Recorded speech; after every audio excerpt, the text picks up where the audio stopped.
সেই কৃষ্ণ সেই জগন্নাথ। বলি একই তিনার তিনে এক গো, তিনে এক গৌর গোবিন্দ জগন্নাথ, একই তিনার তিনে এক।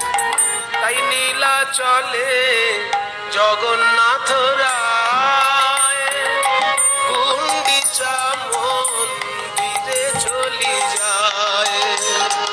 অপরূপ বৈষ্ণবের কাছে সর্বশেষ কথা, যেই গৌর সেই কৃষ্ণ সেই জগন্নাথ। বলি একই তিনার তিনে এক গো, তিনে এক গৌর গোবিন্দ জগন্নাথ, একই তিনার তিনে এক।